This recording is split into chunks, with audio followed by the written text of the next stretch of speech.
महायुति हो या महाविकास अघाड़ी, सीटों में पेच फंसा हुआ है। तो रस्साकसी वहां भी है, रस्साकसी यहां भी है, लेकिन Bharatiya Janata party upper hand है उसका। कांग्रेस जब तक कि कॉन्फिडेंस के साथ खड़ा नहीं होगी, और नहीं होगी कांग्रेस, क्योंकि राहुल गांधी जी के नेतृत्व में कांग्रेस का अपना लक्ष्य है ही नहीं। कोशिश कर रहे हैं कि यदि उद्धव ठाकरे और कांग्रेस के बीच में झगड़ा मचा रहेगा तो बाद में यदि मुख्यमंत्री पद की बात आएगी तो फिर सहमत ये बनेगी कि न तुम्हारा और न हमारा, और एनसीपी का मुख्यमंत्री बनाई देते हैं। बीजेपी के सामने राष्ट्रीय विकल्प के रूप में उभर रही है और हरियाणा की जनता ने ये मैंडेट दिया है उसको कि हम बीजेपी का विकल्प कांग्रेस को मानते हैं। ये जो टूटी हुई तस्वीर जुड़ेगी रिजल्ट आने के बाद, रिजल्ट क्या आएगा हम अभी नहीं कह सकते, लेकिन सभी के लिए सबसे बड़ी चीज़ हो गई है मुख्यमंत्री का चेहरा। और आप गौर से विश्लेषण करें तो अगर हरियाणा में एक बड़ा नुकसान कांग्रेस को हुआ है तो वो भी इसी वजह से हुआ है। नमस्कार, अमर उजाला.com पर आपका स्वागत है। आपके साथ मैं हूं आदर्श झा। देखिए, चुनाव आयोग ने जब से विधानसभा चुनावों की घोषणा की, सबसे महत्वपूर्ण राज्य जिस पर नजर लगी हुई थी, महत्वपूर्ण तो सभी राज्य हैं, सारे जितने भी बाय इलेक्शन है वो हैं, लेकिन जो बड़ा राज्य था महाराष्ट्र, वहां पर सबकी नजर लगी हुई थी। महाराष्ट्र में अगर नामांकन की आखिरी तारीख की बात करें तो 2 से 3 दिन का वक्त बचा हुआ है, लेकिन सवाल यह है कि अभी तक चाहे महायुति हो या महाविकास अघाड़ी, सीटों में पेच फंसा हुआ है। बीजेपी की अगर बात करें, जितनी आसानी से बीजेपी झारखंड में सीट बंटवारा करती हुई नजर आई, वैसा महाराष्ट्र में नजर नहीं आ रहा। और अगर कांग्रेस और बाकी सहयोगियों की बात करें, वहां पर भी पेच फंसा हुआ दिख रहा है। तो इसके पीछे की वजह क्या है, क्या रणनीति है? 2 दिन से भी कम का वक्त बचा हुआ है, त्योहार का टाइम चल रहा है, और ऐसे में नेताओं के लिए भी बड़ी दिक्कत होगी। और चाहे जिन भी कैंडिडेट्स को चुना जाएगा वो किस तरीके से आगे बढ़ेंगे, तमाम जो पूरी रणनीति है उसको समझना बहुत जरूरी है। और पेच फंस कहाँ रहा है, आखिर क्या दिक्कत आ रही है, किस तरीके से सामंजस्य नहीं बैठ रहा है, ये समझना बहुत अहम हो जाता है। और यही समझने के लिए इस वक्त हमारे साथ खबरों के खिलाड़ी में तमाम खास मेहमान मौजूद हैं। समीर चौगावकर जी मौजूद हैं हमारे साथ जयदीप कार्णिक जी, अमर उजाला डिजिटल के संपादक मौजूद हैं, अवधेश कुमार जी हैं, राकेश शुक्ला जी हैं, रामकृपाल जी हैं, विनोद अग्निहोत्री जी हैं। आप सबका बहुत स्वागत है। रामकृपाल सर, आपसे शुरुआत करेंगे। लगातार महाराष्ट्र चुनाव की चर्चा घोषित होने से पहले से लगातार हम लोग कर रहे हैं, और हम लोग क्या पूरे मीडिया में हो रही है कि क्या होगा महाराष्ट्र में, खास करके लोकसभा चुनाव के बाद। लेकिन यहाँ तो किसी भी दाड़े की बात करने, सीट बंटवारा ही नहीं हो पा रहा है अभी तक। देखिए, इसमें कोई आश्चर्य करने की बात नहीं है। अगर आप याद कीजिएगा, मैंने बहुत पहले से ये बात मैं कह रहा था कि जो इंडिया अलायंस बना हुआ है, ये ऐसा नहीं है कि बिल्कुल इसमें कोई CMP हो, कॉमन मिनिमम प्रोग्राम हो या ये हो। तो लोकसभा के लिए ये होता है कि भाई क्षेत्रीय पार्टियां जानती हैं कि वो खुद प्रधानमंत्री उनके दल का कोई नहीं बनने जा रहा है, तो एक उसमें एकता हो जाती है। लेकिन मैंने तब भी कहा था कि असली पहचान तब होगी जब विधानसभाओं के चुनाव होंगे। और देखिए, विधानसभा चुनाव के बाद सीधी एक बात है कि जितनी क्षेत्रीय पार्टियां हैं वो कांग्रेस के गर्व से निकली हुई पार्टियां हैं। उन्होंने कांग्रेस को स्टेट से बाहर करके हटाया था। आज की तारीख में जब उनको ये पता चलेगा कि कांग्रेस विधानसभाओं में अपनी हैसियत बढ़ाना चाहती है तो वो कभी एक्सेप्ट नहीं करेंगे। इस बात को तय जान लीजिए। ये कांग्रेस को तय करना है कि वो क्षेत्रीय दलों की बैसाखी बनना चाहती है या अपना एक पुनर्जागरण करना चाहती है। मैंने हमेशा एक बात को कहा था कि कांग्रेस को यह तय करना पड़ेगा कि वो उसका उद्देश्य बीजेपी को हराना है या बीजेपी का एक विकल्प बन के सत्ता में पहुंचना है। और जो आज की स्थिति है, आप देखिए, मैंने हमेशा कहा था 4 स्टेट हैं। जब तक इन 4 स्टेट में, ये जिसको स्विंग स्टेट में कहता हूँ, बंगाल, बिहार, उत्तर प्रदेश और महाराष्ट्र, 200 विधानसभा छोड़ दीजिए, 210 पार्लियामेंट्री सीटें आती हैं। मैंने कहा था कि अगर इसमें से 100 सीटें जब तक कांग्रेस नहीं पाएगी तब तक वो बीजेपी का राष्ट्रीय विकल्प नहीं बन सकती है। और स्थिति आज की तारीख में देखिए, बंगाल से बाहर है ही हैं आप, झारखंड में चुनाव हो रहा है, जिस तरह से आरजेडी ने उस पर रिएक्ट किया है, आप ये जान लीजिए कि आने वाले बिहार इलेक्शन में भी क्या होने वाला है। उत्तर प्रदेश की स्थिति देख लीजिए। 1990 में एक ही गलती राजीव गांधी ने की थी, जब नारायण दत्त तिवारी लीडर अपोजिशन थे और मुलायम की सरकार आपत में आ गई थी, तब उन्होंने कहा, नारायण फोर्स किया कि आप मुलायम का समर्थन कीजिए, सरकार गिरनी नहीं चाहिए। कहीं ऐसा नहीं होता कि लीडर ऑफ अपोजिशन जो है वो सदन के अंदर समर्थन करे और सदन के बाहर धरना दे। ये हुआ, और 90 के बाद कांग्रेस कभी नहीं आई। उत्तर प्रदेश में। और दूसरी बार आज मैं ये देख रहा हूँ कि 12 उपचुनाव होने जा रहे हैं, 9 या 10 मिल्कीपुर, हाँ अभी नहीं है, 10 उपचुनाव होने जा रहे हैं। और 34 साल बाद भी कांग्रेस उसी समाजवादी पार्टी के लिए सरेंडर कर गई है। और यही ठीक महाराष्ट्र में हुआ। महाराष्ट्र में कांग्रेस आज़ादी के बाद से अपने जीवन काल में विधानसभा चुनाव के लिए 2 क्षेत्रीय दलों के एट पार चुनाव लड़ रही है। आगे कितना मिलता है मैं नहीं जानता, विनोद साहब बताएंगे। मुझे नहीं पता है कांग्रेस कब डबल फिगर में चुनाव लड़ी हो महाराष्ट्र में, मुझे ऐसा याद नहीं है। हमेशा कांग्रेस वो मतलब 100 के ऊपर ही सीटें लड़ती थी। शायद पहली बार ये होगा। तो अब आप कल्पना कर लीजिए, अगर कांग्रेस बंगाल में, बिहार में, उत्तर प्रदेश में, महाराष्ट्र में क्षेत्रीय पार्टियों की बैसाखी बन के रहेगी और जो अभी तक स्थिति दिखाई पड़ रही वो है, तो ये कांग्रेस को फैसला करना है।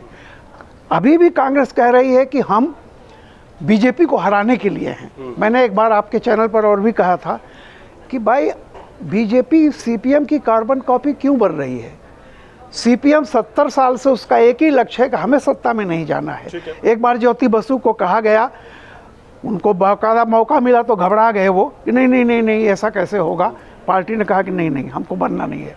तो मैं फिर यही कह रहा हूँ, ये विधानसभा चुनाव में कांग्रेस को ये तय करना था, जो उसको अभी 99 सीटें मिली हुई थी, अब तो शायद 100 हो गई हैं, कि वो एक राष्ट्र बीजेपी के सामने राष्ट्रीय विकल्प के रूप में उभर रही है। और हरियाणा की जनता ने ये मैंडेट दिया है उसको कि हम बीजेपी का विकल्प कांग्रेस को मानते हैं। वो महाराष्ट्र में रिफ्लेक्ट होना चाहिए। हाँ। वो होता हुआ नहीं दिखा, ये बात हम कह रहे हैं। विनोद सर, बात सिर्फ कांग्रेस की नहीं, बात बीजेपी कांग्रेस दोनों की है। महाराष्ट्र के लिहाज से अगर बात करें, दोनों ही जगह पेच फंसा हुआ नजर आ रहा है। बीजेपी जो सब जगह बड़े कन्विक्शन के साथ पहले प्री प्लान एक लगता है कि सब कुछ पहले से होमवर्क किया हुआ है, बाकी सीट बंटवारा हो जाता है, वहां वो भी थोड़ा सा पेच फंसा हुआ दिख रहा है।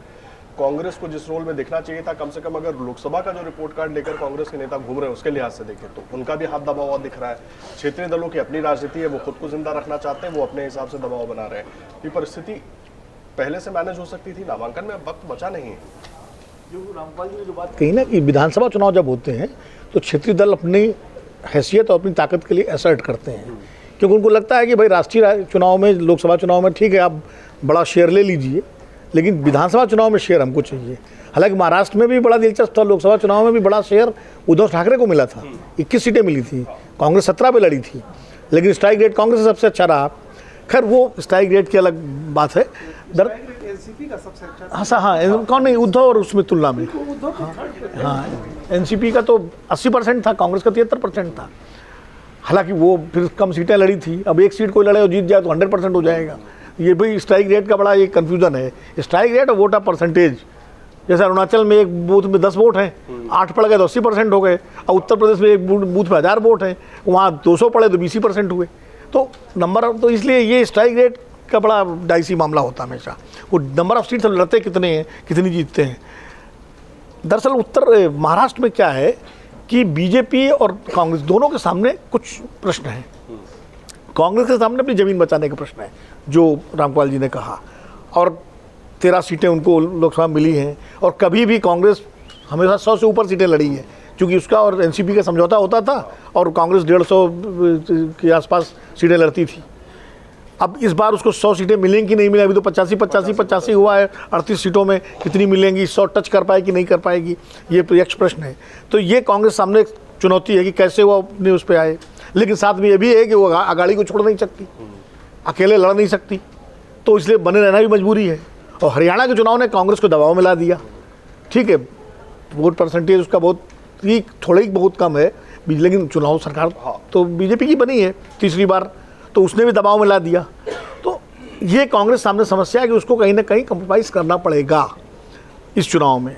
बीजेपी की समस्या दूसरी है। बीजेपी की समस्या ये नहीं, बीजेपी का मनोबल ऊंचा है, हरियाणा चुनाव ने उनको और ताकत दी है, लेकिन बीजेपी की कोशिश ये है कि वो इतनी सीटें लड़े और 100 से ज़्यादा सीटें जीते। 105 पिछली बार जीती थी, कम से कम 110-115 सीटें जीते, और फिर वो दबाव अपना डाले, चीफ मिनिस्टर उसको अपना बनाना है। क्योंकि बीजेपी कब तक नीतीश कुमार को ढोए और कब तक शिंदे को ढोए, ये उसकी चुनौती है। महाराष्ट्र में उसने शिंदे को एक स्टॉप गैप अरेंजमेंट के तहत चीफ मिनिस्टर बनाया था कि उसको एमवीए की सरकार गिरानी थी, और शिंदे आए MLAs लेके तो उनको गिराना था, वो बना दिया गया। अब फिर शिंदे को ढोए तो वो बीजेपी, अभी इसीलिए बीजेपी ने ये तो कहती है, बीजेपी NDA कहता है वहाँ पर कि हम शिंदे के नेतृत्व में चुनाव लड़ रहे हैं, लेकिन शिंदे ही अगले मुख्यमंत्री होंगे इसकी घोषणा NDA नहीं कर रहा है, क्योंकि बीजेपी के अंदर ये है और किसी भी पार्टी के अंदर होनी चाहिए। राष्ट्रीय पार्टी है, उसका अपना मुख्यमंत्री के अगर सोचते हैं तो उसमें गलत क्या है। और मुख्यमंत्री के सवाल पर ही उद्धव से गठबंधन टूटा था, जो शिवसेना और बीजेपी का गठबंधन टूटा मुख्यमंत्री के सवाल पर टूटा था। तो एक गठबंधन तोड़ने के बाद दोबारा अगर मुख्यमंत्री पे कंप्रोमाइज़ करती है बीजेपी, तो बीजेपी के लिए आगे के लिए, भविष्य के लिए उतना ठीक नहीं है। क्योंकि जैसे कांग्रेस ने अपनी ज़मीन छोड़ी क्षेत्रीय दलों के लिए, तो ये चुनौती तो बीजेपी के सामने भी है कि अगर ज़्यादा वो कंप्रोमाइज़ करती रहेगी तो वो भी कांग्रेस वाली स्थिति में होने लगेगी। पता लगा कि शिंदे साहब आगे बढ़ते गए, बीजेपी पीछे हटती जाएगी। तो इसलिए बीजेपी कोई कंप्रोमाइज़ उस तरह नहीं करना चाहती है। शिंदे और अजित पवार की समस्या दूसरी है, वो चाहते हैं कि जितना ज़्यादा से ज़्यादा दबाव डाल के हम शेयर ले सकें ले लें, क्योंकि उसके बाद उसी हिसाब से सीटें आएंगी, तब रास्ता खसी होगी। तो दोनों गठबंधनों के सामने ये चुनौती है, इसीलिए आखिरी वक्त तक अभी तक अंतिम फैसला नहीं हो पा रहा है। कई सीटों पर सहमति बन भी गई है, बीजेपी ने तो अपने 68 से ज़्यादा उम्मीदवार डिक्लेयर भी कर दिए हैं। कितने किए हैं? 99, हाँ 99 उम्मीदवार डिक्लेयर कर दिए हैं। कांग्रेस ने भी डिक्लेयर किए करीब 45 उम्मीदवार अपने, तो शिवसेना ने करीब 68 डिक्लेयर कर दिए हैं। तो घोषित हो रहे हैं और आखिर तक देखिए, हो सकता है कि कुछ सीटें ऐसी भी हों जो जम्मू कश्मीर की तरह कि वहाँ दोनों दल फ्रेंडली फाइट के नाम पर चुनाव लड़ जाएं, या ये भी हो सकता है कि उस सीट अगर शिवसेना को मिल गई और कांग्रेस को नहीं मिली तो कांग्रेस को इंडिपेंडेंट लड़ जाए, जैसे सांगली में हुआ था। तो ये सब चीज़ें चलेंगी जिस तरह का चुनाव है। अभी बीजेपी में भी जैसे छगन भुजबल के भतीजे समीर भुजबल ने इस्तीफा दे दिया मुंबई प्रदेश NCP के अध्यक्ष पद से, तो रस्साकसी वहाँ भी है, रस्साकसी यहाँ भी है। लेकिन Bharatiya Janata party upper hand है, उसका केंद्र में उसकी सरकार है, हरियाणा के चुनाव से उसका मनोबल बढ़ा हुआ है और महाराष्ट्र की सबसे बड़ी पार्टी है वो, तो इसलिए उसका अपने सहयोगियों पर दबाव है।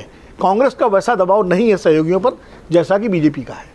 ठीक है, दबाव बीजेपी का दिख रहा है, लेकिन सवाल यही बार बार पूछा जा रहा है कि नामांकन में अब अगर हम रविवार छोड़ दें, सोमवार मंगलवार, तो वो नाम आने में देवेंद्र फडणवीस कह देते हैं 278 सीटों पर बात हो गई है, बस कुछ ही बचा है, लेकिन लिस्ट कितने की बाहर आई, नाम कितने बाहर आए, उस पर सवाल बार बार हो जाता है बीजेपी के लिए भी। और कांग्रेस और महाविकास अघाड़ी की तो लड़ाई हम देख ही रहे हैं। नहीं, देखिए, दोनों गठबंधन की तुलना नहीं कर सकते, गुणात्मक रूप से अंतर है, जमीन और आसमान से भी ज़्यादा अंतर है दोनों में। एक ओर तो आप कह सकते हैं कि दोस्त दोस्त न रहा, प्यार प्यार न रहा, लेकिन दूसरी ओर के बारे में आप ये नहीं कह सकते हैं कि एक हसरत थी कि क्या है, उनकी याद में एक हसरत नहीं, तो वो जो है वो बाजार मिले, तो वो वाली दूसरी ओर नहीं है। जरा इसको समझिए, उसको समझिए। जब NCP और कांग्रेस साथ थी तो इस प्रकार की स्थिति पैदा ज़्यादा नहीं होती थी। शिवसेना उद्धव ठाकरे के आने के बाद वो पैदा हुई है, क्योंकि उनके कल्चर राजनीति का जो है वो उस रूप से नहीं है कि शरद पवार जी की तरह वो कर सके। वो है कि हम मुख्यमंत्री रहे, हमको ज़्यादा से ज़्यादा सीटें दीजिए, ज़्यादा से ज़्यादा। जब आपके अंदर स्वयं के प्रति आत्मविश्वास होता है, और आत्मविश्वास पैदा होता है आपके उद्देश्यों से, और उसके साथ आप किस तरह से उस पर समर्पित होकर काम करते हैं। बीजेपी का उद्देश्य है कि हमको देश के लिए क्या क्या करना है, उसमें हमको सत्ता में जाना है। हम एक बार हारे हैं, लेकिन हमारा जनाधार कार्यकर्ता हमारा बना हुआ है, उसको हम संभाल के खड़े हो सकते हैं।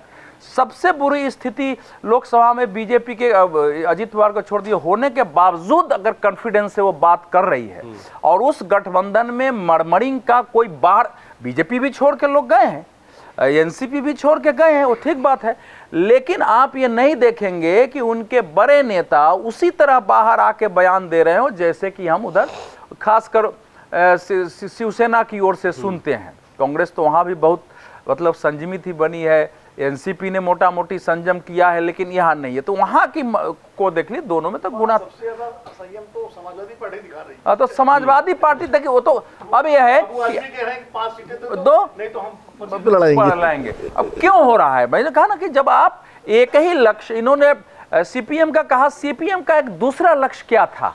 1989 के बाद के साथ मार्क्सवादी कम्युनिस्ट पार्टी ने एक ही लक्ष्य बनाया कि बीजेपी को सत्ता में आने नहीं देना है। घेर के रखो। 1991 आ गई, 96 में हम लोगों को याद है कि जब बीजेपी सबसे बड़ी पार्टी 161 आ गई, तो जब मीडिया ने पूछा हरकिशन सिंह सुरजीत से, अरे अब क्या करें, अब तो बड़ी बन गई, कैसे भी इसको रोकना है सत्ता में। और रोकते रोकते सीपीएम कहां चली गई राष्ट्रीय राजनीति से। कांग्रेस ने बीजेपी खत्म हो जाए उसके लिए अगर ये तय किया हुआ है कि हमारा वही लक्ष्य है, और अपना कॉन्फिडेंस तो फिर पैदा नहीं हो सकता है, आप उसी के अनुसार काम करते हैं। आप देश के लिए अपना विजन, अपनी पार्टी के लिए अपना विजन बनाएंगे, तब साहस के साथ लड़ेंगे। सबसे ज्यादा सीट जीतने वाली पार्टी दबाव में आकर आके खड़ी हो गई है, वहां सब जगह दबाव में आती है। तो इसीलिए महाराष्ट्र की लड़ाई में यही गुणात्मक अंतर है। बीजेपी मेरे हिसाब से 150 के आसपास सीटें लड़ेगी मोटा मोटी, और 80 के आसपास जो है शिव शिंदे के लगे, उससे 50 के आसपास जो है वो लड़ेगी। और 27-28 पर समीर जी बताएंगे ज़्यादा, और महाराष्ट्र पर हम लोगों से ज़्यादा गहराई से नज़र रखते हैं। 27-28 के आसपास पर वहाँ मामला थोड़ा, अब तो 17-18 ही बच गए हैं किसी, बाकी लगभग तय हो गया है। तो दूसरी ओर यह कांग्रेस जब तक कि कॉन्फिडेंस के साथ खड़ा नहीं होगी, और नहीं होगी कांग्रेस, क्योंकि राहुल गांधी जी के नेतृत्व में कांग्रेस का अपना लक्ष्य है ही नहीं। तो जब लक्ष्य है कि नरेंद्र मोदी का कॉन्फिडेंस हिल गया हमारा, रे हमको ये कर देना है, उनको कम, तो ये आप करते रहिए, फिर आपके साथ हो गए ना। तो आप चारों तरफ देखिए ना कांग्रेस की। और चूंकि साथी दल ये समझते हैं कि मेरे अलावा इनके पास कोई चारा नहीं है। आप शिवसेना को अगर ये नहीं बता सकते हैं कि मेरे अलावा आपके पास चारा नहीं, आप अकेले लड़के, आप तो पार्टी टूट चुकी है, तो फिर इसका कारण क्या हो सकता है? ये तो सामान्य स्थिति नहीं है पॉलिटिक्स की। ये बात आप कह रहे हैं राकेश सर, कांग्रेस मजबूर है शिवसेना और एनसीपी के सामने, तो बीजेपी पर क्या दबाव है? बीजेपी उतनी मजबूत क्यों नहीं दिख रही? क्योंकि बार बार ये चर्चा होती रहती है कि भाई बीजेपी सबसे बड़े दल, सबसे ज्यादा सीटों पर चुनाव लड़ने की बात हो रही है, सब कुछ हो रहा है, लेकिन अभी भी खुलकर मुख्यमंत्री की बात नहीं हो रही। ये भी नहीं कह पा रहे कि भाई हम अपना बनाएंगे। इसी नाम पे तो आपने उद्धव ठाकरे के साथ अपने गठबंधन को तोड़ा था ना। तो समस्या भारतीय जनता पार्टी के सामने सबसे बड़ी एकनाथ शिंदे है। इसलिए वो कोशिश ये कर रहे कि एकनाथ शिंदे कम सीटों पे लड़े, और एकनाथ शिंदे अब वो दबाव बना दिए हैं कि हम भी ज़्यादा सीटों पे लड़ेंगे, क्योंकि हमारा भी वोट अपना है जो उद्धव से काट के हम ले आए हैं, और लोकसभा चुनाव में उसका नतीजा उन्होंने सामने रखा। तो भारतीय जनता पार्टी के सामने मुख्यमंत्री की दावेदारी है, और एकनाथ शिंदे अपना एकाधिकार मानने लगे हैं मुख्यमंत्री के लिए। और उसका कारण ये है कि जब एकनाथ शिंदे शिवसेना तोड़ के आए, तो उनके मन में मुख्यमंत्री बनने की बिल्कुल इच्छा और अपेक्षा नहीं थी। वो तो उप मुख्यमंत्री बनने आए थे, लेकिन प्रेस कॉन्फ्रेंस तक इतना खेल हो गया कि अनाउंस ये करना पड़ा कि मराठा चेहरा को ही मुख्यमंत्री बनाना है, और एकनाथ शिंदे जी को मतलब बिल्ली के भाग से छींका टूटा और उनको मुख्यमंत्री बना दिया गया। अब वही मराठा गुर्राने लगा है। तो भारतीय जनता पार्टी चाहती थी, और इसके पहले लड़ी भी 162 सीट, 164 सीट, और इस बार उसको 14 सीटें कम पे संतोष करना पड़ रहा। और उसका मूल कारण यही है कि वो एकनाथ शिंदे कहीं ना कहीं करवट ले रहे हैं, जिसको मरा सांप भारतीय जनता पार्टी समझ के चल रही थी। अब वो सांप न तो गले से उतारा जा रहा, और गले में भी वो कसावट पैदा कर रहा। जहाँ तक महाविकास अघाड़ी की बात आप कर रहे हैं, तो लोकसभा चुनाव में जिस तरीके का प्रदर्शन आया, उससे महाविकास अघाड़ी में मुख्यमंत्री को लेकर प्रतिस्पर्धा आ गई। प्रतिस्पर्धा में दो चेहरे स्पष्ट तौर पे दौड़ में सामने दिख रहे हैं, नाना पटोले और उद्धव ठाकरे। उसमें जो साइलेंट मूव चल रहा है वो चल रहा है शरद पवार का।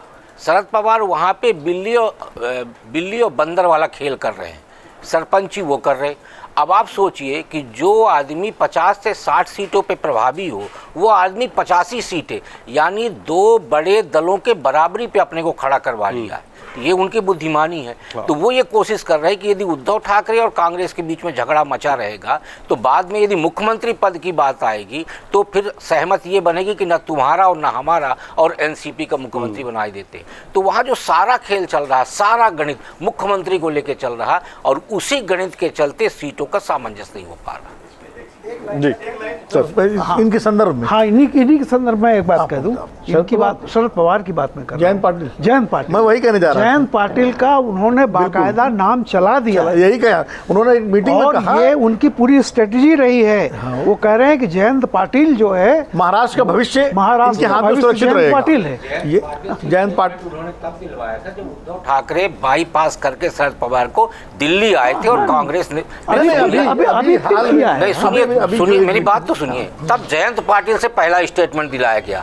अब उनको ये लगा कि कहीं एनसीपी पीछे न रह जाए, तो इसलिए उन्होंने जयंत पाटिल को फ्रंट पे रखा हुआ है। लेकिन जिस दिन मुख्यमंत्री पद की बारी आएगी उस दिन जयंत पाटिल नहीं बनेंगे, या तो शरद पवार बनेंगे या सुप्रिया सूले बनेंगे। नहीं वो मतलब ये तो खैर एक अलग गणित हो उन्होंने जाएगा। अपना खेल दिया। असल में हम जो रामपाल जी जो बात कही वही मैं कहने जा रहा था। शरद पवार ने अपना एक सभा में ये कहा कि जयंत पाटिल के हाथों में महाराष्ट्र का भविष्य में सुरक्षित देख रहा हूं। हाँ। तो ये अपने आप में बड़ा महत्वपूर्ण लोडेड स्टेटमेंट है। हाँ, अब इसके मतलब किसने निकाले, कैसे निकाले, ये देखने वाली बात होगी। जो बात राकेश सर कह रहे हैं समीर जी, वो बात आप लगातार पहले भी इशारा करते रहे कि बीजेपी बड़े दबाव में है और एकनाथ शिंदे एक तरीके से बाह मरोड़ कर दबाव डालकर बैठे हुए हैं कि जो हमें चाहिए वो हमें चाहिए, क्योंकि जिस तरीके से सरकार बनी थी। तो अब सवाल ये कि इस दबाव से अभी तक निकलने का रास्ता नहीं निकल पाया, मजबूरी।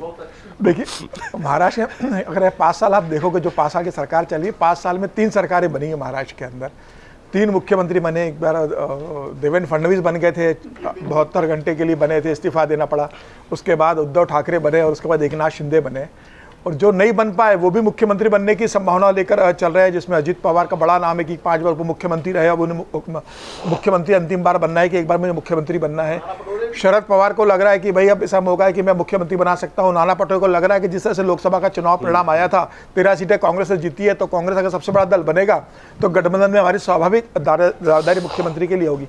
देखिए, जिस तरीके से लोकसभा का चुनाव परिणाम आया था, मुझे लग रहा था कि उसके बाद कांग्रेस को, शरद पवार को और उद्धव ठाकरे को बैठकर तुरंत विधानसभा के सीटों का डिस्ट्रीब्यूशन कर लेना था, क्योंकि जो परिणाम उन्होंने उम्मीद नहीं की उससे बेहतर परिणाम उनके पक्ष में आया था। कांग्रेस 13 सीटें जीत रही है। उद्धव पार्टी टूटने के बाद भी अगर उद्धव ठाकरे 9 सीटों पर जा रहे हैं, और भारतीय जनता पार्टी जो इतनी मजबूत थी, प्रधानमंत्री मोदी के नाम पर लड़ने के बाद भी 23 से आप 9 सीटों पर आ रहे हो, तो एक बहुत अनुकूल परिस्थिति थी महाविकास आघाड़ी के लिए। उस समय अगर ये सीटों का डिस्ट्रीब्यूशन प्रॉपर कर लेते, 1 महीने पहले अपने उम्मीदवार डिक्लेयर कर देते, तो मुझे लग रहा है उनके लिए एक बहुत अच्छा मैदान चुनाव के लिए बन सकता था। लेकिन वह कांग्रेस का है कि जिस तरीके से जीती बाजी को हारना है, जो कांग्रेस का रहता है हमेशा कि कितना भी अच्छा समय हो उसको कैसे अपने हाथ से गवा दे, वो कांग्रेस हर बार करती है। महाराष्ट्र भी उन्होंने उस स्थिति को लेकर किया है। देखिए, भारतीय जनता पार्टी की मजबूरी रही कि एकनाथ शिंदे को आप लेकर आए, 40 विधायकों के दम पर आपने उसको मुख्यमंत्री बना दिया, क्योंकि सरकार बनानी थी। उद्धव ठाकरे को संदेश देना था, तो आपने एकनाथ को बना दिया। लेकिन अब एकनाथ शिंदे उस स्टेज पर चले गए हैं कि वो उनको लग रहा है कि भाई अब 5 साल में ही मुख्यमंत्री बनूंगा, मेरा कार्यकाल बहुत शानदार रहा है। मुझे कहते हैं बैठकों के अंदर कि देवेंद्र फडणवीस ने 5 साल में जितना अच्छा नहीं किया, उतना तो मेरा 2 साल का कार्यकाल रहा है। और वो बताने की कोशिश की कि मैं मराठा चेहरा हूँ, मराठाओं के वोट देवेंद्र कारण आपको मिलेंगे नहीं, मेरा चेहरा रहेगा तो मराठाओं के वोट आपको मिलेंगे और मुझे मुख्यमंत्री आपको बनाना पड़ेगा। भारतीय जनता पार्टी अब इस स्टेज में ये सोच रही कि क्या मजबूरी में, जब आपने एकनाथ शिंदे को मुख्यमंत्री बनाया, तो क्या फिर से 105 सीटें या 100 सीटें आने के बाद भी 40 से 50-55 सीटें जीतने वाले एकनाथ शिंदे को आप मुख्यमंत्री बनाओगे? क्या कैडर ये एक्सेप्ट करेगा? क्या ये संघ एक्सेप्ट करेगा? क्या भारतीय जनता पार्टी का सेंट्रल लीडरशिप इसके लिए तैयार रहेगा? ठीक है, बिहार का उदाहरण दिया जा सकता है, लेकिन नीतीश कुमार की राजनीति में और एकनाथ शिंदे की राजनीति में जमीन आसमान का फर्क है।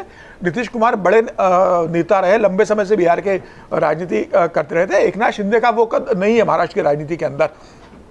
तो मुझे लग रहा है कि भारतीय जनता पार्टी को बीजेपी आगे बढ़ी बिहार में नहीं बढ़ी है, लेकिन नीतीश कुमार तो पहले भी बड़े नेता थे। शिंदे के सहारे नहीं बढ़ी बीजेपी। नहीं, मेरा वही कह रहा हूं कि तुलना नहीं हो सकती। नीतीश कुमार बड़े नेता रहे बिहार के अंदर, एकनाथ शिंदे इतने बड़े महाराष्ट्र के नेता कभी नहीं रहे कि बीजेपी उनके ऊपर निर्भर रहे। और आज भी भारतीय जनता पार्टी अपनी दम पर अगर चुनाव लड़ लेती है, तो भारतीय जनता पार्टी अपनी दम पर 100-105 सीटें जीतने की स्थिति में, उसके लिए उससे ना एकनाथ शिंदे की जरूरत होगी, ना उद्धव ठाकरे की जरूरत होगी, या किसी गठबंधन की जरूरत होगी।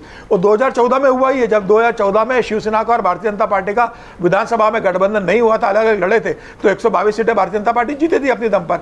तो मुझे लग रहा है कि एकनाथ शिंदे और उसके बाद अजित पवार की बहुत बड़ी समस्या नहीं है, क्योंकि अजित पवार जानते हैं कि जिस तरीके से लोकसभा में उनका प्रदर्शन रहा है, वो बहुत स्थिति में डोमिनेटिंग पोजीशन के अंदर है नहीं। समस्या एकनाथ शिंदे की है, वो सीटें भी ज्यादा चाहते हैं और ये भी चाहते हैं कि सीटें के बाद परिणाम कुछ भी आए, भले ही मेरी 55-60 सीटें आए, मुख्यमंत्री मैं ही बनूं, वही स्थिति रिपीट हो।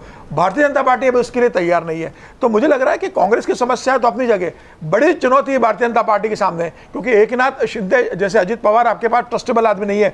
अगर अजित पवार बेहतर प्रदर्शन करते हैं, वहाँ शरद पवार बेहतर प्रदर्शन करते हैं, और ऐसी परिस्थिति बनती है कि अजित पवार से कह दिया था कि आपको मुख्यमंत्री बना देंगे, आप इधर आ जाओ, तो अजित पवार पाला बदलने में टाइम नहीं लेंगे। उन्हें कोई भारतीय जनता पार्टी के साथ अटैचमेंट नहीं कि लंबे समय तक वो रहेंगे।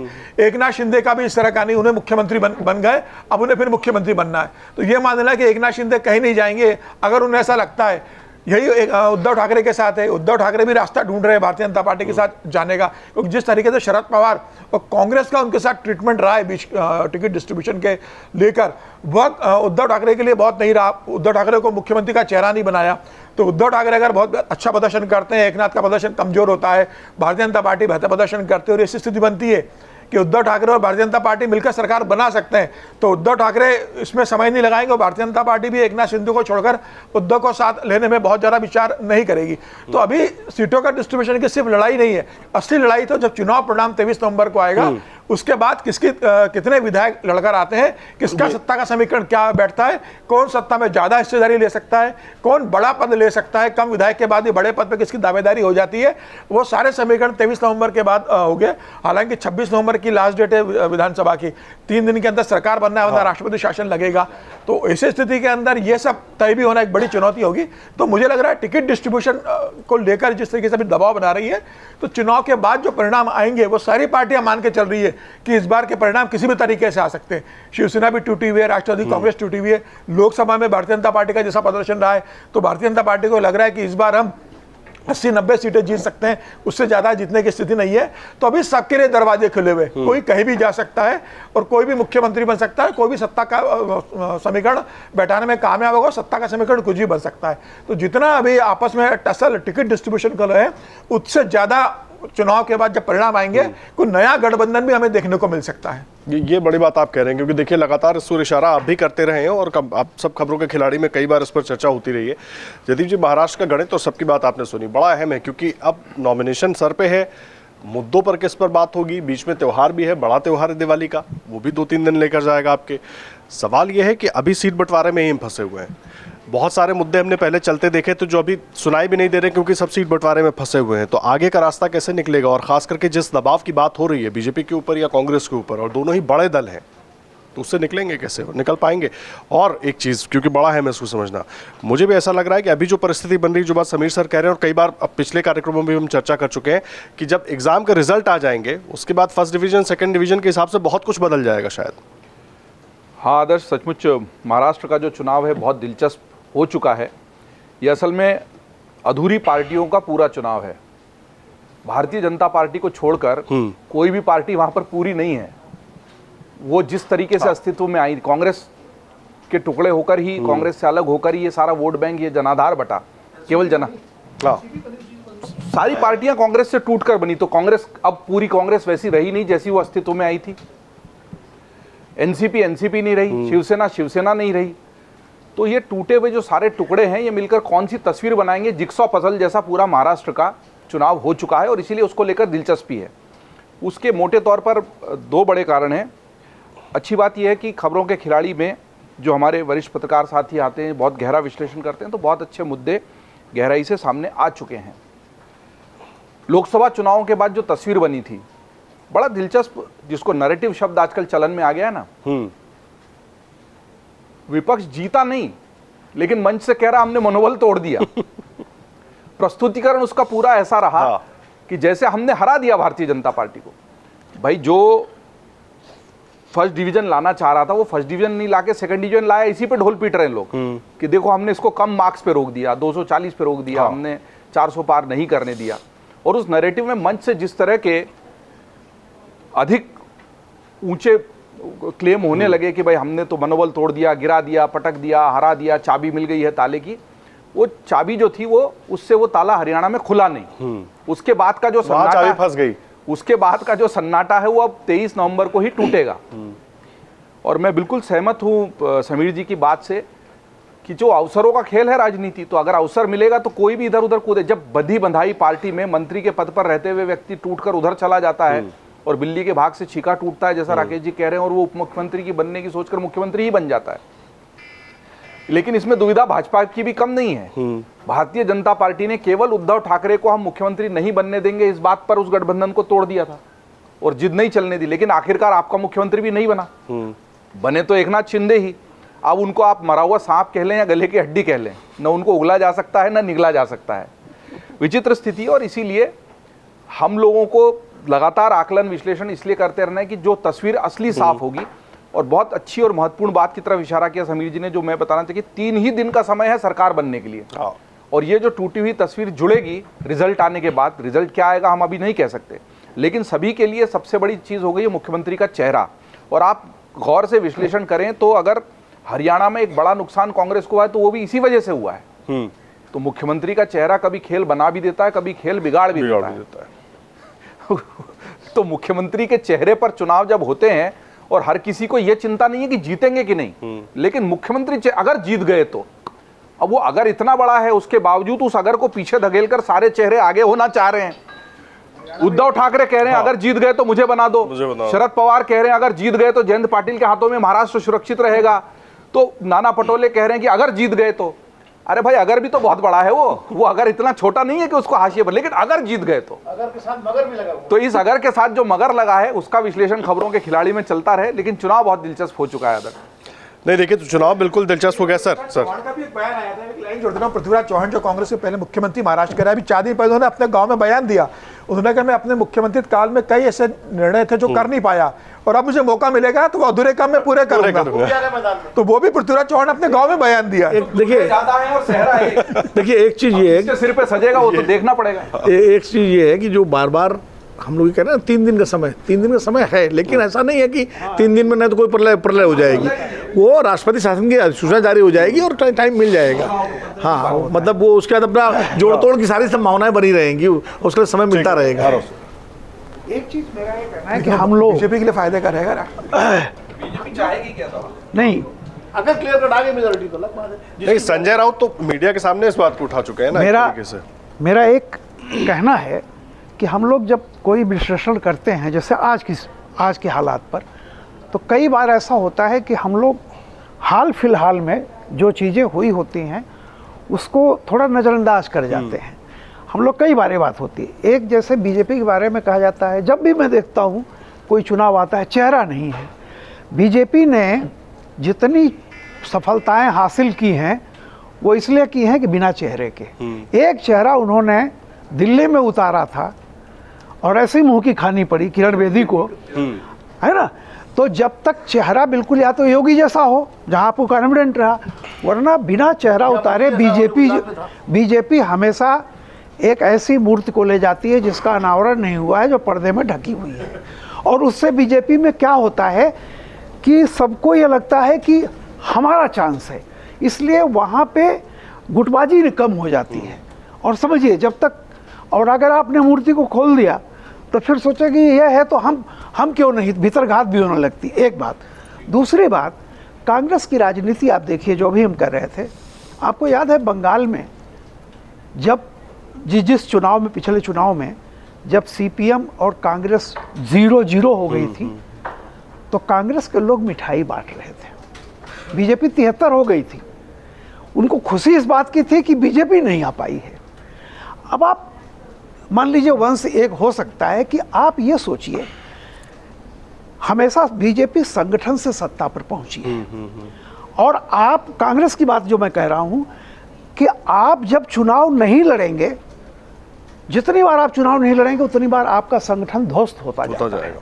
क्योंकि कार्यकर्ता इसलिए नहीं बैठा हुआ है वहाँ का कांग्रेस का यूपी में कि एक दिन आप केरल में सीट लेकर के मोदी को हरा देंगे, उसके लिए वो आप बैठा रहेगा। कांग्रेस में बिल्कुल नहीं होता है।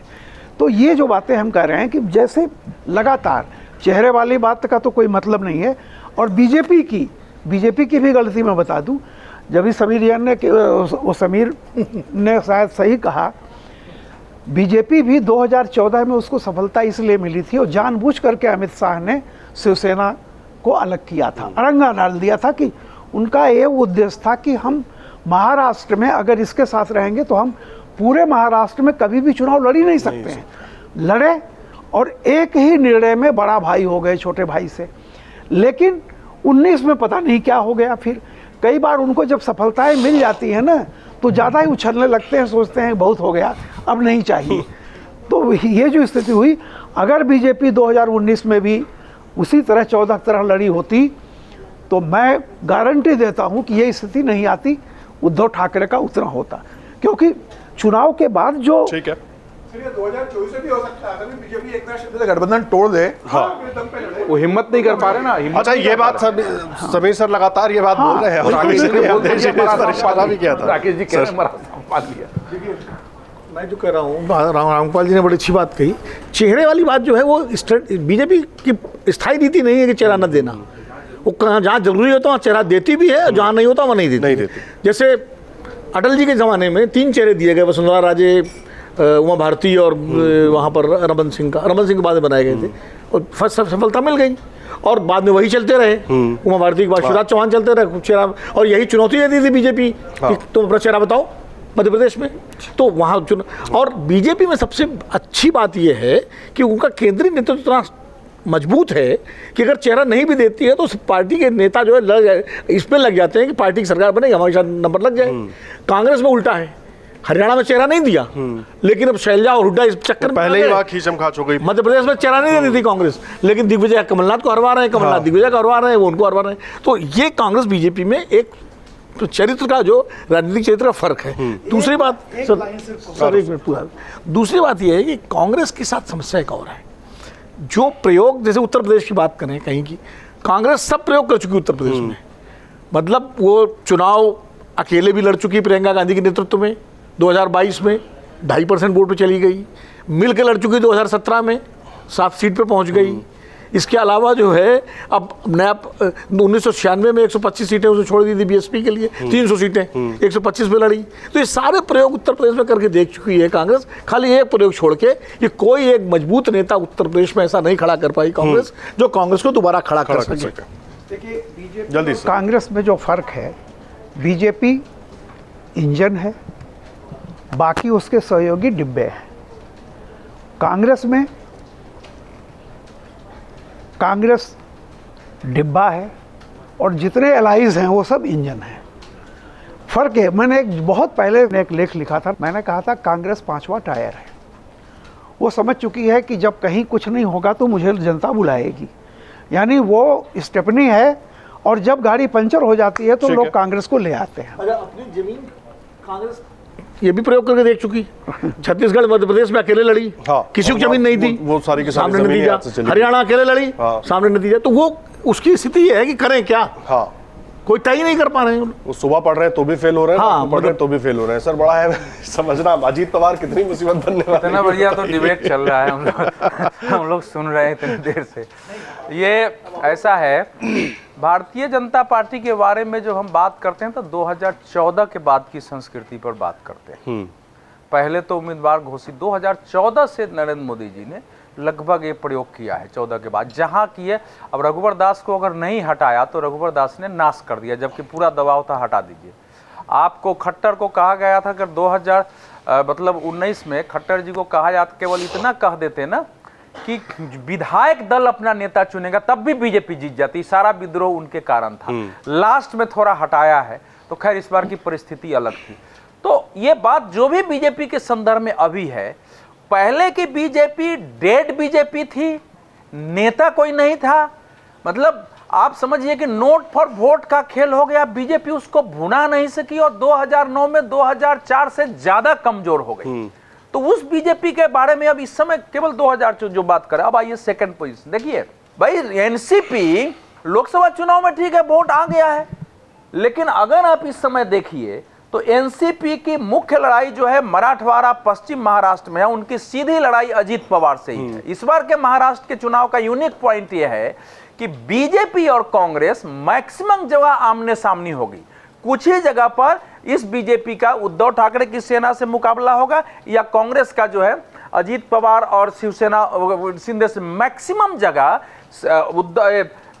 एनसीपी 1 को एनसीपी 2 से, शिवसेना 1 को शिवसेना 2 से लड़ना है। ये फैक्ट है मैक्सिमम जगह।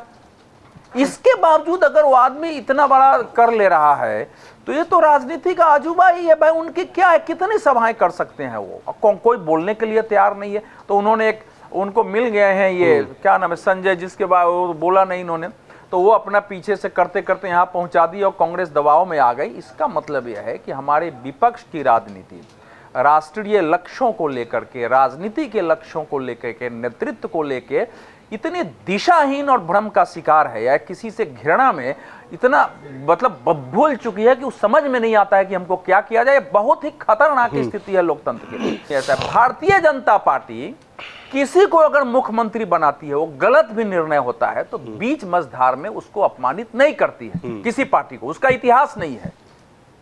तो अगर एकनाथ शिंदे इस समय मुख्यमंत्री हैं तो बीजेपी इस प्रकार से उनको इंसल्ट नहीं करेगी कि हमें अभी उनको हटाना होगा, तो अगर जीत के आएंगे तो साल भर 6 महीने उनको समय देकर के फिर विशेष परिस्थिति में करेंगे। वहां के नेताओं की महत्वाकांक्षा हो सकती है, लेकिन बीजेपी का नेशनल लीडरशिप इस बात पर पूरी तरह दृढ़ है कि किसी को हमने सम्मान दिया है तो उसको सम्मानित रूप से उसके साथ काम करेंगे। एक समय आएगा कि उनसे जब हमको अलग होना पड़ेगा तो उसकी एक परिस्थिति बनाएंगे, इस समय वो नहीं कर सकती है।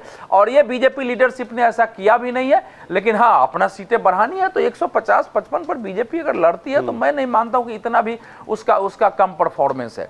जो महाराष्ट्र का चुनाव देखिए, हरियाणा और जम्मू कश्मीर के चुनाव के बाद हो रहा है, तुरंत उसकी पृष्ठभूमि में।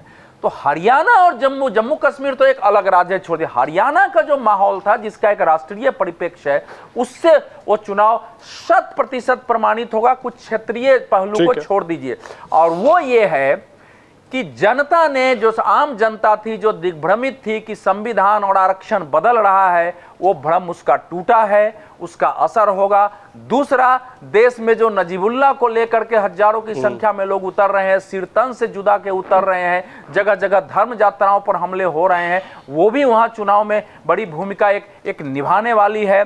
और जिस प्रकार से विपक्ष कहीं अगर हमले होते हैं नहीं बोलता है, उस पर चुप्पी साध जाता है, वो भी वहां लोगों के सामने होगा। और ये एक लास्ट निर्धारक जो होता है ना, लास्ट स्ट्राइकिंग जिसको कहते हैं ना, जीत और हार का, वो यही मुद्दे होंगे। बाकी स्थानीय मुद्दे और जो वहां रहे हैं वो सब रहने वाले हैं। जिस तरीके से सीटें बटी है और जिस तरीके से खुद अजीत पवार ने सीटें बांटी, कई जगहों पर फंसाते हुए नजर आ रहे हैं शरद पवार, और अजीत पवार के सामने भी ऐसा उम्मीदवार उतार दिया है कि अजीत पवार फंस गए। तो क्या बीजेपी के लिए थोड़ी लायबिलिटी भी बन गए? मैं लोकसभा के नतीजों से भी जोड़ रहा हूँ इसको। देखिए, अजीत पवार का जो लोकसभा चुनाव का जो प्रदर्शन था, और ये मान के चला जा रहा था कि एनसीपी का कुछ वोट वो लाके भारतीय जनता पार्टी के झोली में डालेंगे, लेकिन गठबंधन में एनसीपी जब अजीत पवार गुट खुद अपने लिए वोट नहीं ले पाई तो भारतीय जनता पार्टी को वोट ट्रांसफ़र कैसे कर पाएगी? सारा खेल वैचारिक तौर पे है। तो एनसीपी का वोट कांग्रेस को भी बहुत कम जाता है। हम लोग ये आकलन करके चलते हैं, यदि एनसीपी का वोट कांग्रेस के तरफ जाता तो एनसीपी 54 सीट पे और कांग्रेस 44 सीट पे नहीं आती। तो एनसीपी का वोट जिस विषय को लेके एनसीपी बनी, वो विषय आज भी मौजूद है। यानी विदेशी मूल के मुद्दे को लेके 1999 में यदि शरद पवार जी एक अलग दल का गठन करते हैं तो भले ही शरद पवार कांग्रेस के साथ गठबंधन करें, लेकिन वोट ट्रांसफ़र नहीं होगा। उसी तरह से लोकसभा चुनाव में नरेंद्र मोदी को हराने के लिए मुस्लिम समाज का वोट भले उद्धव ठाकरे को मिला हो, लेकिन विधानसभा चुनाव में उद्धव ठाकरे को सीएम बनाने के लिए मुस्लिम समाज उद्धव ठाकरे शिवसेना को वोटिंग करेगा, इसमें मुझे संदेह है। तो ये वोटिंग का जो पैटर्न है वो हर चुनाव का अलग होता है। स्थानीय निकाय चुनाव का अलग रहता है, विधानसभा का अलग, लोकसभा का अलग रहता है। शरद पवार को पता है कि हमारा वोट न जाएगा और न बिखरेगा। तो शरद पवार अब इस चीज़ को लेकर निश्चिंत हो गए हैं कि हम जितनी सीटों पे लड़ेंगे उतनी सीटों पे यदि हमारा अच्छा प्रदर्शन रहा तो ये दोनों जो सहयोगी दल है, इनकी लड़ाई का फायदा हमें मिलेगा। और लास्ट में यदि मान लीजिए उन्होंने एक बयान और दिया था कि हमको फिर उसी परावैभव पर महाराष्ट्र को देखना है। इसका मतलब है जब वो चीफ मिनिस्टर थे उसी टाइप का वो महाराष्ट्र को बनाना चाहते हैं। यानी 83 साल की उम्र के बाद भी शरद पवार जी ये मान के चल रहे हैं कि यदि कल को परिस्थितियां बनी तो हम चीफ मिनिस्टर बनने से पीछे नहीं हटेंगे। ठीक है, ये बढ़िया बात आप कह रहे हैं। समीर सर, मैं एक चीज़ जानना चाह रहा हूँ, क्योंकि बात शरद पवार से शुरू हुई, अजीत पवार पर आ गई। अजीत पवार, क्योंकि लोकसभा का जो नतीजा था और जो वाकई पिक्चर बनाई गई थी कि अजीत पवार चला रहे थे पार्टी, सब कुछ था। अभी जिस तरीके से सीट बंटवारे को लेकर सब कुछ हो रहा है, ठीक है, आप 40 विधायकों के साथ आए थे, 40 सीटें आपको दे दी, लेकिन विधानसभा के परिणाम पर बहुत कुछ निर्भर करेगा। और अभी भी महाराष्ट्र की राजनीति में खूब चर्चाएं चल रही हैं कि अजीत पवार किधर रहेंगे, कहाँ रहेंगे, कब रहेंगे। देखिए इसमें कोई दो राय नहीं। अजीत पवार को लेकर पार्टी के अंदर भी बहुत विश्वसनीयता वो कभी उनकी रही नहीं। पार्टी के अंदर भी रहे तो हमेशा कहा जाता रहा कि वो शरद पवार के खिलाफ कई चीज़ों को दृढ़ करते रहे। हमें शरद पवार कब रिटायर हो गया और कब मैं सत्ता संभालूं। अजीत पवार की विश्वसनीयता महाराष्ट्र की राजनीति में लगभग खत्म हो गई और यही कारण रहा कि जब बारामती से उनकी पत्नी चुनाव हार जाती है, सिर्फ एक रायगढ़ के सीएम सुनील तटकरे अपनी दम पर जीत पाते हैं। उसमें भी कोई बहुत अजीत पवार का योगदान नहीं था। और अजीत पवार को लेकर भारतीय जनता पार्टी ये मान कर चल रही है कि अगर अजीत पवार का मौका लगेगा तो वो कहीं और चले जाएंगे। और यही कारण रहा कि अजीत पवार का जो वोटर है वो भारतीय जनता पार्टी के साथ शिफ्ट नहीं होता। वो शरद पवार के पास चला गया कि भाई भतीजे से अच्छा तो चाचा के पास रहो। कम से कम बारामती में जो शरद पवार ने किया और जिस तरीके से अजीत पवार के बड़े सबसे बड़ी नाराजगी रही कि उन्होंने अपनी पत्नी को सुप्रिया सुले के खिलाफ उतार दिया। परिवार को राजनीति में वो जो लेकर आया वो बारामती की जनता ने और पश्चिम महाराष्ट्र की जनता ने ये पसंद नहीं किया कि भाई आपकी चाचा भतीजे की लड़ाई थी, उसमें परिवार को लड़ाई अंदर लेकर नहीं आना चाहिए था। अब चाचा ने भी अपने परिवार के सदस्य को वहाँ उतार दिया है। देखिए वहाँ की जो लड़ाई भारतीय जनता पार्टी के अंदर भी एक बड़ी समस्या है।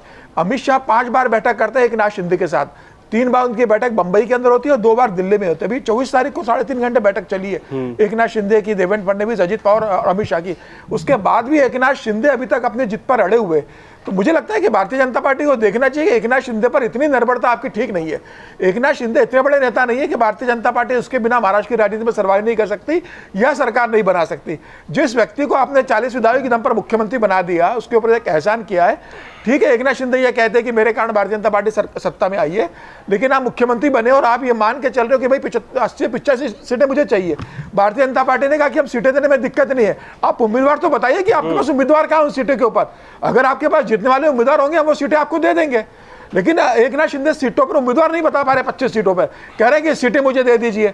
तो मुझे लग रहा है कि जिस तरीके से एकनाथ शिंदे का दबाव बना और अभी तक सीटें डिक्लेयर नहीं हो पा रही है गठबंधन के अंदर, ये एक बड़ी चुनौती इनके लिए। तो ये भी कहा जा रहा है कि जिस तरीके से भीतरघात अंदर होगा एक दूसरे को निपटाने के लिए कि अभी सीटों का तो मामला निपटा देंगे आज शाम तक या कल तक, लेकिन उसके बाद एक दूसरे के उम्मीदवारों को जहां संभावना है वहां दूसरे उम्मीदवार को खड़ा करो, उसको फंडिंग करो और उम्मीदवार को हरवाओ और भारतीय जनता पार्टी की सीटें कम से कम जीते, एकनाथ शिंदे ज्यादा जीते। ये आपस की जो एक दूसरे को निपटाने की राजनीति होगी वो अब ज्यादा खुलकर होगी अंदर के अंदर, और उसका असर जब परिणाम आएगा, जब उसका विश्लेषण करेंगे तो हमें समझ में आएगा। पार्टी के नेता बताएंगे कि भाई मैं कांग्रेस से या शिवसेना से नहीं आ रहा हूँ, मुझे तो अपने ही घर के लोगों ने यहाँ पर बगावत करके चुनाव हरवाया। तो ये स्थिति देखने को मिलेगी। मुझे लग रहा है कि टिकट डिस्ट्रीब्यूशन कैसा होगा और उसके बाद भीतरघात कौन रोक पाता है, क्योंकि बार ऐसा होने वाला है कि मतलब उद्धव ठाकरे गठबंधन में कांग्रेस के साथ चुनाव लड़ रहे हैं, तो कांग्रेस की कई सीटें ऐसी है जो उद्धव ठाकरे के पास चली गई है, तो कांग्रेस कैसे रिएक्ट करेगी वहां पे। जैसे बाबा सिद्दीकी की सीट से निशान है, वो कांग्रेस की सीट थी, कांग्रेस के पास अच्छा उम्मीदवार नहीं था तो कांग्रेस ने वो सीट उद्धव ठाकरे को दे दी कि आप वहां चुनाव। ये अच्छा है क्योंकि अगर वहां कांग्रेस कैंडिडेट खड़ा करती मुस्लिम तो वो हार जाता। उद्धव ठाकरे ने जो सरदेसा ही खड़ा करा है, बहुत अच्छा उसका जमीनी स्तर पर ग्राउंड है, और मुझे लग रहा है कि जिशान सिद्दीकी चुनाव हारेंगे वहां पर, क्योंकि मुस्लिम वोट भी इस बार जो भारतीय जनता पार्टी को हरा सकता है उसके पक्ष में वोट करेगा। तो जिशान सिद्दीकी से ज्यादा मुसलमान वोट इस गठबंधन को जाएंगे और शिवसेना का वहां ग्राउंड स्तर पर बहुत अच्छा काम है, तो शिवसेना वहां जीतेगी। लेकिन इसी तरह से भारतीय जनता पार्टी को करना चाहिए। वर्ली सीट पर भारतीय जनता पार्टी का बहुत अच्छा ग्राउंड है। पिछली बार एकनाथ शिवसेना गठबंधन के पास थी, उसका मतलब ये नहीं कि एकनाथ शिंदे वहां से अपना उम्मीदवार खड़ा कर दे। वहां से उन्होंने कह दिया है कि मिलिंद देवड़ा वहां से चुनाव लड़ेंगे, वर्ली से आ रहा है, तो मिलिंद देवड़ा का वोट कौन करेगा? वो तो कांग्रेस ही रहे, न वो तो भारतीय जनता पार्टी के रहे, न शिवसेना के रहे, तो न शिवसेना को उसको वोट करेंगे, न भारतीय जनता पार्टी उसको वोटिंग करेगी। अगर आपके पास उम्मीदवार नहीं तो आप सिर्फ भारतीय जनता पार्टी को दीजिए ना, कि वर्ली पे भारतीय जनता पार्टी अपना कैंडिडेट उतार देती तो आदित्य ठाकरे को तगड़ी चुनौती मिलती। आपने मिलिंद देवड़ा को उतारकर एक तरफा जीत वॉकओवर के जैसा हो गया, बिल्कुल वॉकओवर दे दिया। ये बड़ी अहम बात आप कह रहे हैं, मैं बीच में रोक रहा हूं, लेकिन देखिए आखिरी प्रतिक्रिया मैं आपसे लूं, जल्दी से एक बार कमेंट्स दर्शकों के पढ़ देता हूं मैं, क्योंकि सूरज यादव है, उनका कहना है कांग्रेस मुक्त गठबंधन बनाओ नहीं तो सबकी जमानत जब्त होगी, ये उद्धव गुट को स्पेशली टैग कर रहे हैं। अनिल तिवारी है, इनका कहना है शरद पवार जी के मार्गदर्शन से कांग्रेस आगे बढ़े तो अच्छा हो सकता है, बीजेपी में गडकरी और देवेंद्र फडणवीस को छोड़कर कोई लोकप्रिय नहीं है। उपेंद्र जायसवाल लिखते हैं नेक्स्ट सीएम एकनाथ शिंदे। फिरोज हक लिखते हैं ईवीएम से वोट हुआ तो बीजेपी ही जीतेगी। देखिए शीला जोशी लिखती हैं Maharashtra people will never vote for BJP, only MVA, Uddhav ji next CM. तो मिली जुली प्रतिक्रियाएं हैं, सबके अपनी अपनी है और सबके अपनी अपनी राय है, सबकी बात अब आपने भी सुन ली है। बड़ा सवाल यही है मेरा कि महाराष्ट्र में जिस तरीके से हम पतीला गर्म होता देख रहे हैं, भाप तो दिख रही है लेकिन पानी गर्म हो रहा है, वो नतीजों के बाद ही पता चलेगा या बाद में? ओके, कांग्रेस ने जारी कर दी 23 उम्मीदवार। तो वो देखिए 85 की बात हुई थी, तो 85 का जोड़ भी जो बताया गया प्रेस कॉन्फ्रेंस में, उस पर भी बड़ी चर्चा रही कि गणितीय गड़बड़ है उसका। लेकिन 85 की बात हुई और उनके पास 25 तो मेरे ख्याल बची हुई थी, अभी तो काफ़ी सीटें और बची हैं। आदर्श, जहाँ तक बात है, मुझे लगता है मोटे तौर पर अभी की परिस्थिति में जो महाराष्ट्र की दिख रही है वो स्थिति, उस पर बात होगी। लेकिन आपने कहा पतीला गर्म हो रहा है, लेकिन उसमें खिचड़ी है, इसमें तो कोई शक नहीं है, और खिचड़ी पक रही है। अब उस खिचड़ी में किसका कितना योगदान है, उसको, अनाज को अलग करना संभव नहीं है 23 नवंबर के पहले। लेकिन सब, मैंने जो पिछली बार के खबरों के खिलाड़ी में महाराष्ट्र पर बात करते हुए कहा था, इसमें सबसे बड़ी दुविधा जो है वो जनता की है। एक जिस तरह का डिवीजन आइडियोलॉजी का और वोट बैंक का पहले महाराष्ट्र में हुआ करता था, वो नहीं है। अगर वो शिवसेना को फॉलो करते थे तो कौन सी शिवसेना को माने, एनसीपी के समर्थक हो गए तो एनसीपी कौन सी वाली माने, कांग्रेस के समर्थक थे तो कांग्रेस आखिर में किसके साथ जाएगी। तो ये बहुत बड़े बड़े सवाल है, और कांग्रेस का खुद का वजूद क्या है। जनता इस दुविधा से जब निकलेगी तो ईवीएम के माध्यम से ही निकलेगी, और उस ईवीएम से होने वाले जो परिणाम है उसके बारे में हम चर्चा करेंगे। आज की स्थिति में मुझे ये लगता है कि ये जो अधूरी पार्टियों का पूरा चुनाव है, इसमें चेहरों की जो मशक्कत हो रही है, उस मशक्कत में मुद्दे पीछे छूट गए हैं। आपने अच्छे से इशारा किया कि ये जो स्लोगन सबसे ज़्यादा चल गया हरियाणा में, बटेंगे तो कटेंगे वाला, और उसके जवाब में अखिलेश भी कोशिश कर रहे हैं कि नए नारे गढ़ के कैसे भी करके उसका जो प्रभाव है उसको कम किया जाए। मुझे लगता है अब ये देखना दिलचस्प होगा कि वोटों का जो विभाजन है वो कैसे स्विंग करता है, किस तरफ जाता है। क्योंकि आखिरकार ये पार्टियों की दुविधा जो सबसे बड़ी, वो जनता की उससे भी बड़ी दुविधा है। और जनता किस करवट बैठेगी, किसके नारे के साथ, किसके साथ ज़्यादा विश्वसनीयता के साथ जाएगी, ये आने वाला वक्त बताएगा। लेकिन महाराष्ट्र में सीट का बंटवारा ही जितने गंभीर तरीके से उलझ गया है, जितने पेंच उसमें फंस गए हैं, मुझे लगता है कि बहुत कम वोटों के अंतर से ही फैसले होंगे और वोट कटेंगे। वो जो बटेंगे तो कटेंगे अपनी जगह नारा है, लेकिन वो जो वोट कटेंगे वो भी बटेंगे, वो ज़्यादा बटेंगे, और वो अच्छे भले जीते उम्मीदवार को भी कई बार बाउंड फिनिश लाइन के पीछे रोक देंगे, क्योंकि ये चुनाव अब बहुत कम अंतर का रह जाने वाला है इतनी ज़्यादा द्वंद्व के बीच में। जाहिर सी बात है, जल्दी से बहुत कम समय, जल्दी से 17 सीटों पर से वोट कट गए। अब वोट कटेंगे जो इसमें भाई खड़े हो रहे हैं ना काटू वाले। आप सबके सर आज्ञा से मैं एक बात इन्होंने जो कही है, मेरे ने बहुत अच्छी बात ये, सॉरी जयदीप भाई ने जो बातें कही हैं, सब एक ही चीज़ में कहता हूँ कि जनता जो है वो भ्रम में नहीं है। जनता बिल्कुल ठीक है, अपनी जगह वो डिसाइडेड होती है। भ्रम में क्या होता है कि अक्सर हम पत्रकार होते हैं और पार्टियां होती हैं, क्योंकि जब रिजल्ट आता है तो रिजल्ट के पहले की सारी एनालिसिस हमको बड़ी कन्विंसिंग लगती है, और जैसे ही रिजल्ट पलट जाता है तो फिर हमको असली ज्ञान हो जाता है कि क्यों ऐसा हुआ है। एक बात। दूसरी बात, शरद पवार ने लोकसभा चुनाव के समय एक बात कही थी, उसको हमें नहीं भूलना चाहिए। उन्होंने कहा था कि लोकसभा चुनाव के बाद कई क्षेत्रीय पार्टियां अलग अलग पार्टियों में विलय होगा उनका, कांग्रेस के लिए उन्होंने कहा था कांग्रेस में विलय होगा। तो ये आश्चर्य मत कीजिएगा, क्योंकि दो कारों के दो पुर्जे गलत जगह फिट हो गए हैं। बीजेपी में अजित पवार, मतलब इनके गुट में महायुति जिसको कहते हैं, वहाँ पे एक पुर्जा गलत फिट हो गया है, वो लाइबिलिटी हो गया है, और इधर एक पुर्जा कांग्रेस और एनसीपी के लिए लाइबिलिटी हो गया है, वो एनसीपी वाला।